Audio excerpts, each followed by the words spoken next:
Il Veneto è la regione delle partite IVA, è il territorio dove maggiormente si concentra il lavoro autonomo. Con la proposta di legge regionale Statuto del lavoro autonomo, presentata dal gruppo consiliare Veneto Liga Veneta Lega Nord, in collaborazione con l'Università Ca' Foscari di Venezia, si vuole dare dignità giuridica alle nuove forme del lavoro e a quel lavoro autonomo che si è diffuso negli ultimi anni con grande rilevanza nella filiera produttiva, ma che è privo di rappresentanza, norme di tutela, previdenza e assistenza. Il nuovo statuto, già depositato il 2 ottobre scorso, è un documento complesso ma flessibile, in quanto tiene conto anche delle eventuali future nuove professioni e delle nuove attività di impresa oggi nemmeno classificate nei registri delle imprese presso le Camere di Commercio. Al suo interno sono previsti tra l'altro l'esenzione IRAP per le microimprese e contributi economici nei casi di malattia, cura, formazione e aggiornamento, ma anche aiuti nelle fasi di non lavoro per mancanza di commessa, finanziamenti a tasso agevolato per giovani tra i 18 e i 35 anni, per l'avvio di nuove attività. Una sezione destinata anche al lavoro femminile con contributi a fondo perduto. Ma la Lega Nord è intervenuta anche in materia di defiscalizzazione a favore delle imprese che mantengono la loro attività e i livelli occupazionali sul territorio, con un apposito progetto di legge depositato in Consiglio regionale. Tra le varie misure annunciate dalla Regione del Veneto per far fronte alla crisi, v'è anche un incentivo per la creazione di nuove imprese. Non a caso sono stati varati 2 bandi regionali, allo scopo di stimolare la nascita di nuova imprenditorialità, in particolare fra i soggetti e i settori economici maggiormente colpiti.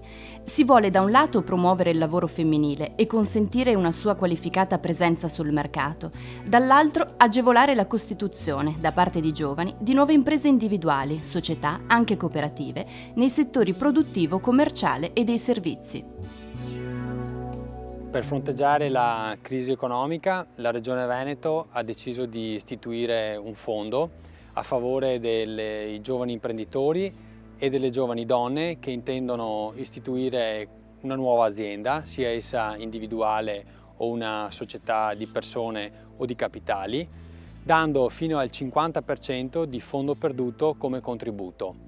Questa è un'iniziativa importante per permettere che crescano sul nostro territorio nuove aziende e che diano lavoro soprattutto in un momento particolare come questo.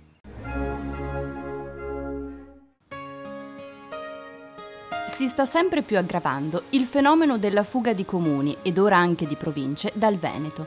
Il rischio a cui si va incontro, secondo la Lega Nord, è di disgregare l'identità di un popolo e di portare allo sfacelo dei tratti distintivi di un territorio. Per questo, attraverso la legge sul federalismo, si chiede maggiore libertà nella gestione delle risorse. Qualche comune del Veneto ha chiesto di poter far parte del Trentino e del Friuli Venezia Giulia. Questo perché l'una e l'altra regione sono 2 regioni a statuto speciale.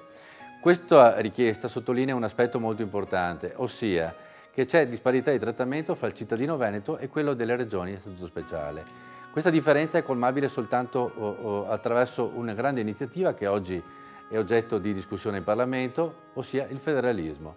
Attraverso il federalismo potremo trattenere i soldi sui nostri territori e riversarli direttamente per i nostri servizi.